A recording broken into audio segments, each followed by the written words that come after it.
jiwa terpanggil, teguh menyatu terpadu, bergerak berkarya, torehkan prestasi. Hadirmu sangat dinanti, karyamu sangat berarti, memberi dorongan bagi pendidik bangsa. Guru penggerak, pemimpin pendidikan, guru penggerak, kembangkan keterampilan, menuntut kodrat alam dan kodrat zaman, wujudkan merdeka belajar. Guru penggerak selalu berinovasi, guru penggerak selalu berkreasi. Padamu ya Tuhan kami memohon, beri kekuatan dan keberkahan.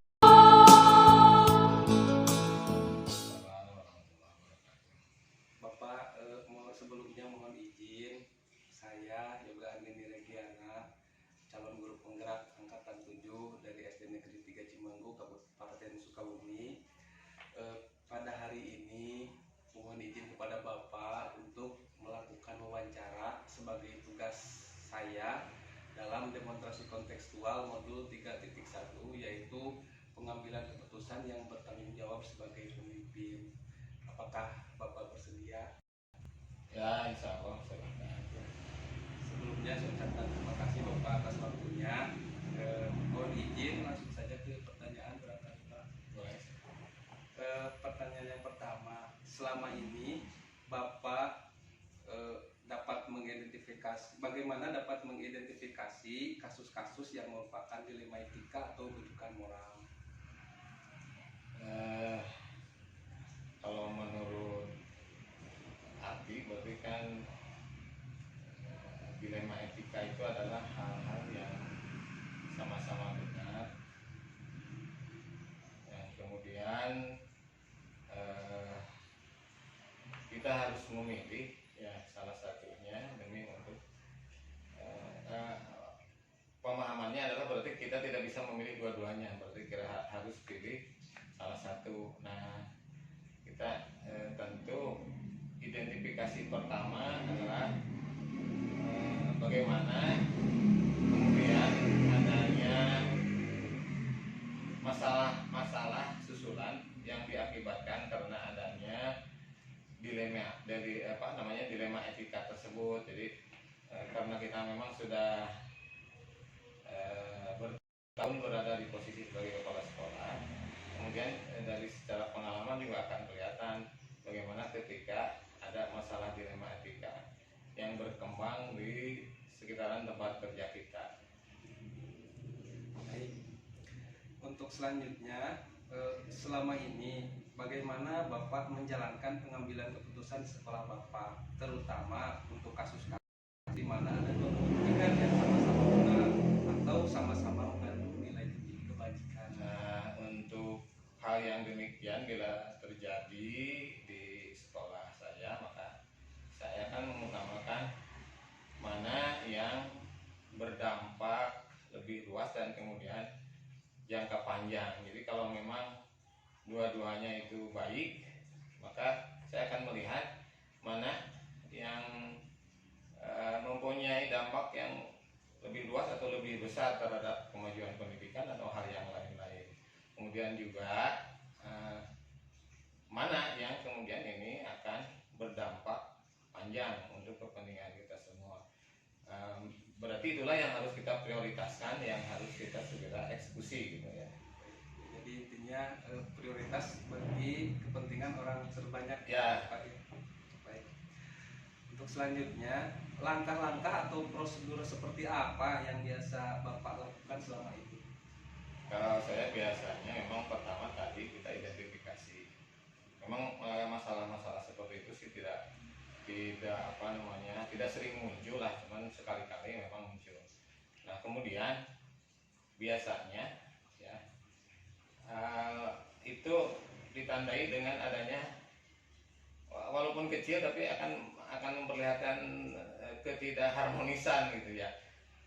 Misalkan satu pihak mengaku bahwa inilah nilai yang paling benar, pihak yang lain inilah mengaku nah yang paling benar. Maka langkah saya pertama adalah kalau memang itu terjadi kepada dua pihak yang berada di lingkungan saya di sekolah, baik siswa maupun guru, maka saya kemudian akan mengajak mereka untuk melakukan dialog memberikan pemahaman, saling bertukar pikiran, dan alhamdulillah selama ini memang langkah-langkah seperti itu yang saya lakukan berhasil dan tidak kemudian menimbulkan ekses-ekses yang tidak diinginkan. Baik. Mungkin untuk selanjutnya, hal-hal apa saja yang selama ini Bapak anggap efektif dalam pengambilan keputusan pada kasus-kasus dilema etika? Nah, yang itu biasanya akan efektif kalau kita memang katakanlah kita adalah sebagai pemimpin di sekolah ya, tapi kita jangan kemudian egois bahwa di sekitar kita itu banyak orang-orang yang punya ide-ide kreatif, yang punya pemikiran-pemikiran untuk disumbangkan untuk kemajuan kita bersama-sama. Maka saya biasanya mengajak mereka untuk bertukar pendapat sehingga masalah-masalah tersebut insya Allah terselesaikan dengan efektif.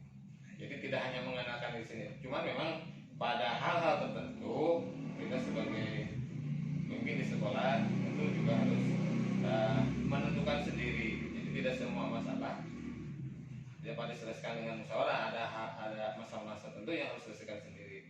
Tapi untuk hal-hal yang seperti itu biasanya saya akan mengajak rekan-rekan saya di sekolah untuk berembuk bagaimana menyelesaikan masalah tersebut.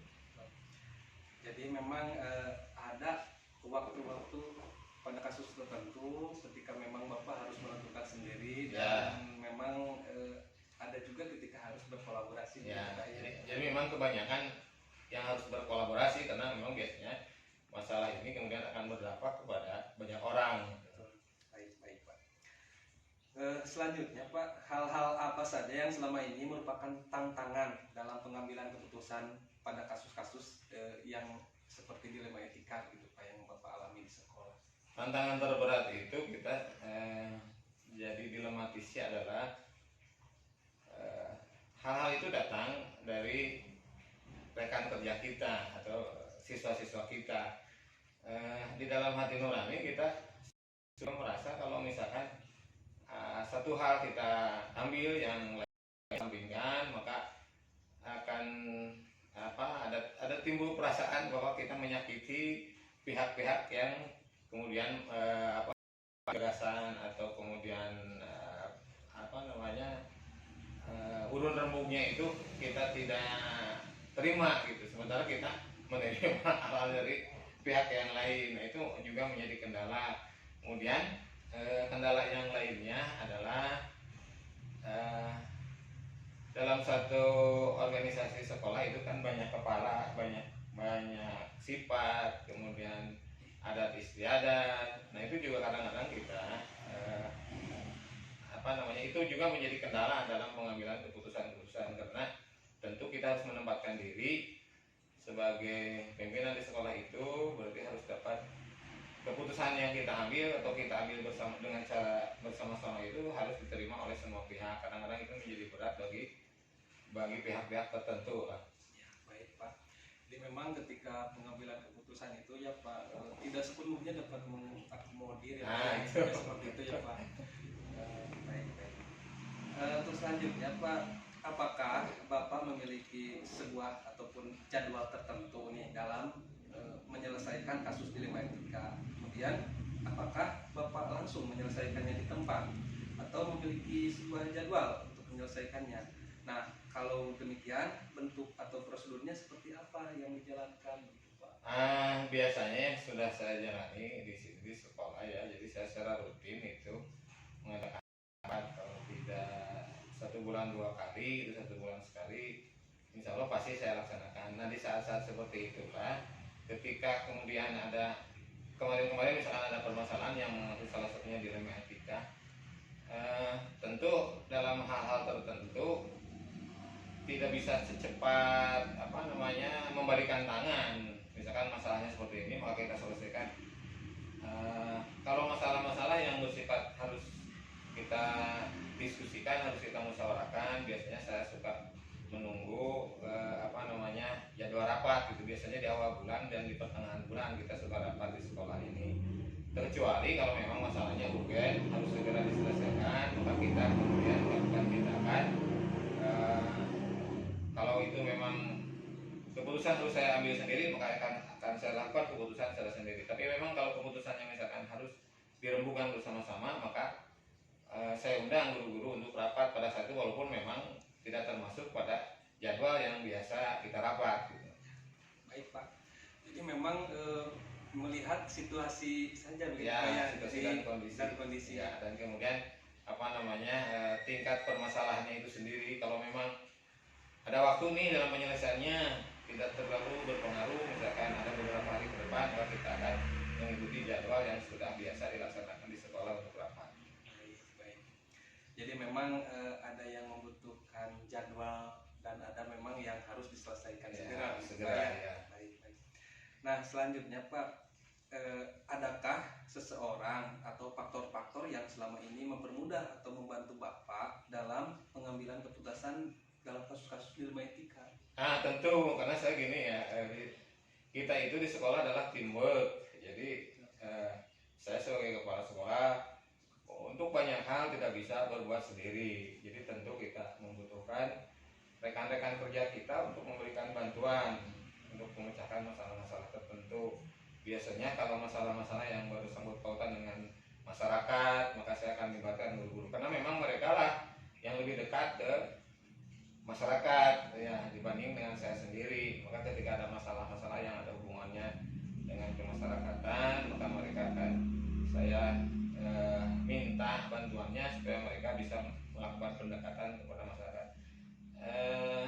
Termasuk juga misalkan masalah-masalah yang ada hubungannya dengan tingkat kemalasan anak sekolah. Ketika diteliti misalkan ya, dari satu sisi memang menurut kita itu tidak baik ya, tidak sekolah, tapi mungkin mereka menganggap mereka itu tidak sekolah karena ada faktor-faktor misalkan tidak punya seragam sekolah lah, atau misalkan orang tuanya tidak bisa memberikan uang jajan. Nah hal-hal yang seperti itu maka kemudian kami lakukan pendekatan dengan melibatkan guru-guru, terutama guru kelasnya. Dan saya menganggap memang tadi itu bahwa kita itu teamwork, jadi kita tidak bisa memajukan sekolah ini hanya personal seorang-seorang lah. Saya sebagai kepala sekolah tetap butuh bantuan guru-guru pun mungkin tentu butuh bantuan saya. Jadi kita bekerja bersama-sama, saling membantu, dan saya membutuhkan mereka itu, guru-guru itu, untuk membantu saya dalam menyelesaikan berbagai macam masalah. Baik Pak. Jadi memang intinya seperti tadi yang dikatakan bahwa tetap mengutamakan kolaborasi ya, berkolaborasi dengan teman-teman atau dengan kepala sekolah lain. Ya, baik Pak. Terakhir nih Pak, dari semua hal yang telah disampaikan, pembelajaran apa yang dapat Bapak petik dari pengalaman Bapak selama ini dalam mengambil keputusan permasalahan dilema etika? Pembelajarannya yang utama kita ini memang itu di sekolah ini adalah masyarakat kecil ya. Nah akan timbul berbagai masalah, salah satunya adalah dilema etika. Nah tentu jadi satu pertimbangan bagi kita ketika kita mengambil keputusan itu harus tetap memperhatikan berbagai macam masukan dari personal itu. Jadi tetap dibutuhkan kehati-hatian. Jadi jangan sampai kita menyelesaikan masalah tapi menimbulkan masalah baru. Itu yang saya rasakan selama ini. Jadi memang disinilah kita membutuhkan yang disebut dengan jangan ego yang utama. Jadi kita tetap dalam menyelesaikan masalah itu kita butuh masukan dan bantuan dari pihak-pihak lain. Ya seperti itu yang saya rasakan. Karena terus terang bagi saya sendiri, untuk hal-hal tertentu kalau saya putuskan sendiri gitu ya, saya takut bahwa keputusan saya itu nanti akan kemudian menjadi bumerang bagi diri saya sendiri seperti itu. Jadi intinya kita ini harus tetap menerima masukan dari berbagai pihak, apalagi rekan-rekan guru gitu. Baik Pak, dapat dipahami. Ini memang dalam mengambil keputusan itu kita tidak bisa menentukan sendiri dan memerlukan pandangan juga dari rekan-rekan kita, betul. Nah, baik Pak, di sini juga saya telah mendapatkan kesimpulan dan mendapatkan banyak pencerahan dari Bapak, dari pengalaman Bapak, khususnya mudah-mudahan dapat bermanfaat juga bagi saya ke depannya, begitu Pak. Dan semoga Bapak juga selalu diberikan kesehatan, kemudahan dan kelancaran. Sekali lagi Bapak, terima kasih atas waktunya. Saya pamit undur diri. Terima kasih Bapak. Assalamualaikum warahmatullahi wabarakatuh. Waalaikumsalam warahmatullahi wabarakatuh.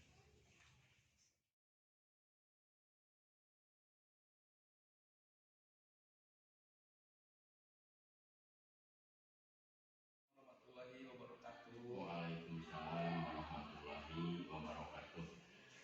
Mohon izin Pak, sebelumnya saya mungkin mengganggu waktu Bapak. Di sini saya mohon izin untuk mewawancarai Bapak untuk memenuhi tugas di pendidikan guru penggerak modul 3.1, yaitu pengambilan keputusan yang bertanggung jawab sebagai seorang pemimpin. Mungkin saya akan menggali pengalaman dari Bapak selama ini menjadi pemimpin, bagaimana Bapak mungkin nanti mengidentifikasi kasus-kasus terutama yang berkaitan dengan dilema etika maupun pendidikan moral. Mungkin seperti itu Pak. Baik Bapak, mungkin di sini saya akan langsung saja ke pertanyaan. Ya, mulai. Nah, selama ini bagaimana Bapak dapat mengidentifikasi kasus-kasus yang merupakan dilema etika atau pendidikan moral? Dalam mengidentifikasi kasus-kasus yang ada di sekolah ini, di SD Surabaya,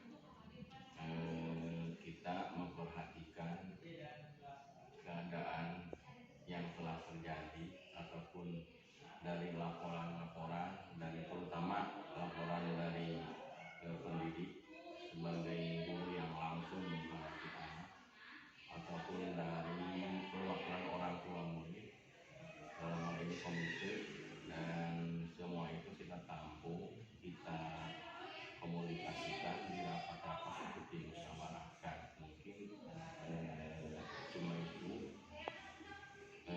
Sementara untuk mengidentifikasi yang tadi itu. Jadi mungkin karena memang adanya sebuah permasalahan atau laporan dari masyarakat, guru, seperti itu Pak ya, dalam hal bagaimana nanti apakah itu termasuk kasus permasalahan atau bukan. Nah, selanjutnya bagaimana Bapak menjalankan pengambilan keputusan sekolah Bapak, terutama untuk kasus-kasus di mana ada dua kepentingan yang sama-sama atau sama-sama mengandung nilai-nilai kebajikan. Dalam mengambil keputusan memang sangat sulit apabila keduanya sangat menguntungkan dan sangat dominan. Tapi memang dalam hal ini kita perlu mengambil suatu keputusan. Kalau misalkan tantangan dalam hal ketidakharmonisan antara guru misalkan, kita tidak memperhatikan apakah itu gurunya yang guru si A misalkan, antara si A dan si B terjadi konflik. Kita tidak memerhatikan guru si A yang pintar ataupun guru si B yang lain. Kita selesaikan bersama dan ambil keputusan yang satu yang lebih dominan, yang lebih penting menurut keputusan bersama. Jadi dapat saya pahami, mungkin di sini Bapak lebih mengambil keputusan itu berpihak pada kepentingan dan kebaikan bagi kebutuhan terbanyak ya. Baik. hal-hal apa saja yang selama ini Bapak anggap efektif dalam pengambilan keputusan pada kasus-kasus yang disebut dengan kasus dilema etika seperti itu? Dalam mengambil keputusan itu memang setidaknya kita harus melihat latar belakangnya, sisi permasalahannya bagaimana, karena secara tidak langsung tantangan kan enggaknya. Tantangan ini memang harus diatasi, harus dituntaskan, dan dari kami memang dalam mengambil keputusan ini tetap kita komunikasikan, kita musyawarahkan. Jadi jangan sampai ada pihak tertentu, pihak seseorang, pihak golongan yang dirugikan. Seperti itu. Baik Pak, jadi memang di sini Bapak mengutamakan terlebih dahulu sisi musyawarahnya mungkin Pak ya, kemudian juga dengan rekan-rekan di sekolah untuk mendapatkan solusi pemikiran dari rekan-rekan yang lain. Walaupun terkadang permasalahan ataupun keputusan itu memang ada hak prerogatif kepala sekolah yang harus tidak melalui musyawarah terlebih dahulu. Selanjutnya Pak, hal-hal apa saja yang selama ini merupakan tantangan dalam pengambilan keputusan pada kasus-kasus dilema etika Pak? Mungkin tantangannya gitu Pak ya. Yang tantangannya diantaranya kita kan sebagai manusia punya hati nurani.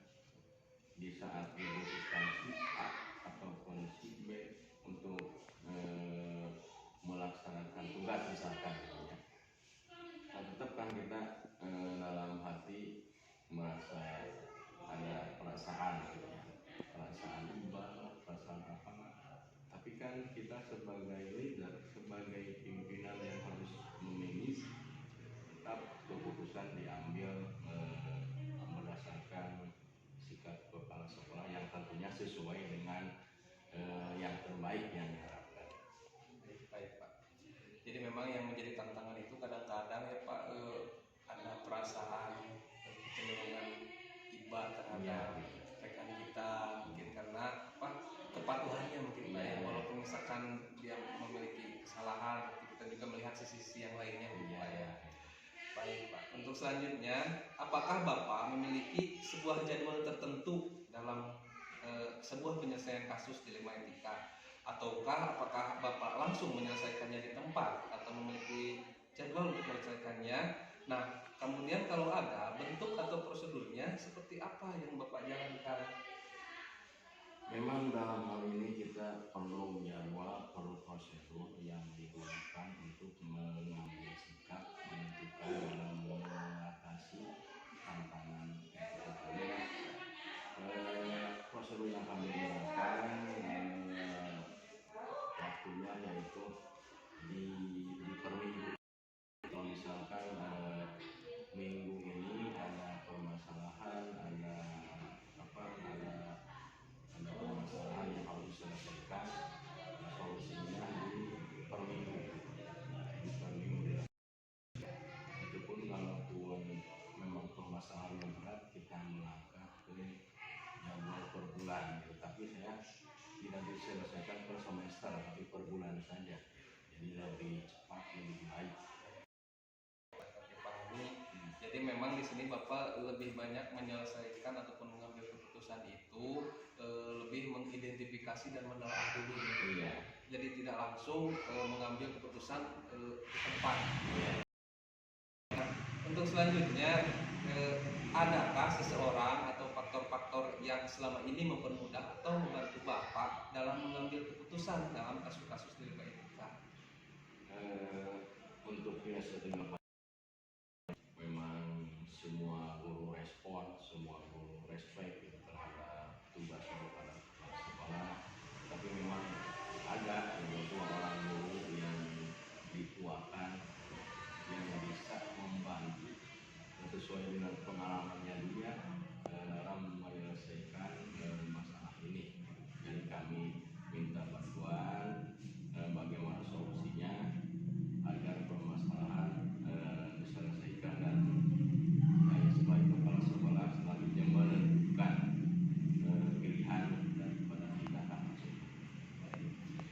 memang selama ini juga Bapak merasa terbantu dengan rekan-rekan guru yang selalu respect begitu Pak ya, selalu membantu dalam hal ketika memang terjadi sebuah ataupun beberapa kasus yang memerlukan pandangan dari orang banyak gitu Pak ya. Nah untuk selanjutnya Pak, dari semua hal yang telah disampaikan tadi, nah kira-kira pembelajaran apa yang dapat Bapak petik dari pengalaman Bapak dalam hal mengambil keputusan di ilmu etika? Pengalaman yang memang berharga ini menentukan sikap pribadi seseorang. Jadi dalam hal ini apakah orang tersebut tegas ataupun bagaimana, ataupun disiplin, ataupun cepat tanggap terhadap permasalahan. Jadi di dalam hal ini kita tetap sebagai kepala sekolah, sebagai pimpinan harus tegas, harus cepat tanggap terhadap permasalahan yang ada di lingkungan sekolah ini. Jadi pembelajaran yang diambil ini dari semua rangkaian kegiatan yang telah tadi disampaikan, barangkali dapat saya ambil juga Pak pembelajarannya. Jadi kita harus cepat bertindak dalam hal menyelesaikan kasus-kasus ataupun permasalahan yang terjadi supaya tidak berlarut-larut seperti itu Pak ya. Baik Bapak, di sini alhamdulillah saya juga telah mendapatkan hal baik, pembelajaran yang baru juga dari Bapak atas pengalaman Bapak juga.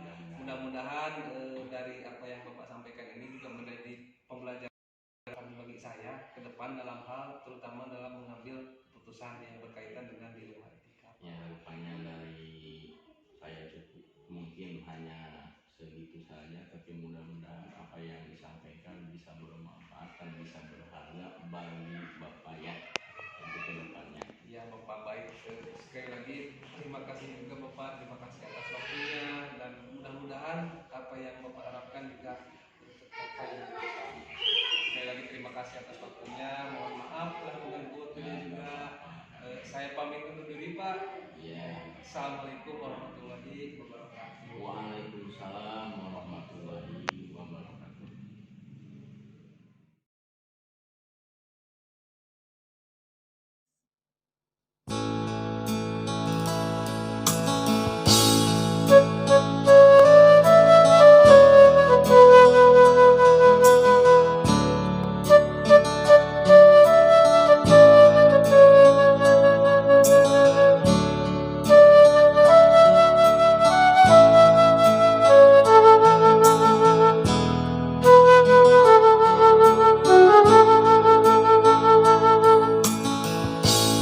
Hati dan jiwa terpanggil,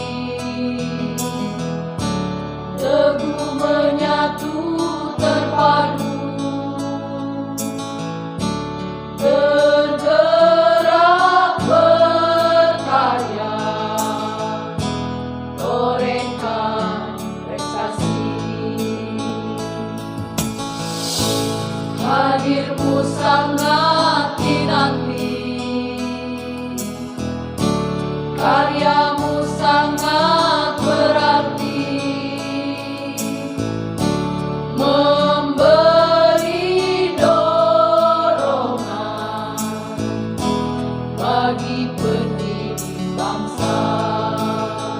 Guru penggerak, pemimpin pendidikan, guru penggerak, kembangkan keterampilan, menuntut kodrat alam dan kodrat zaman, wujudkan merdeka belajar.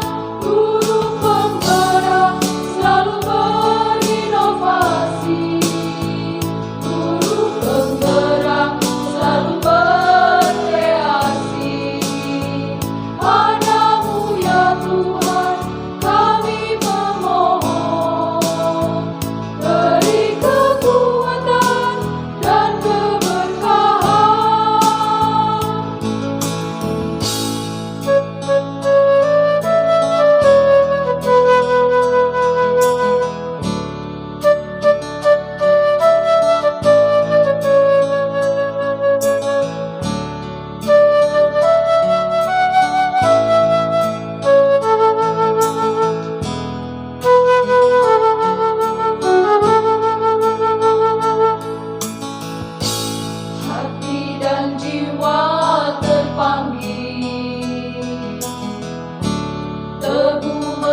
satu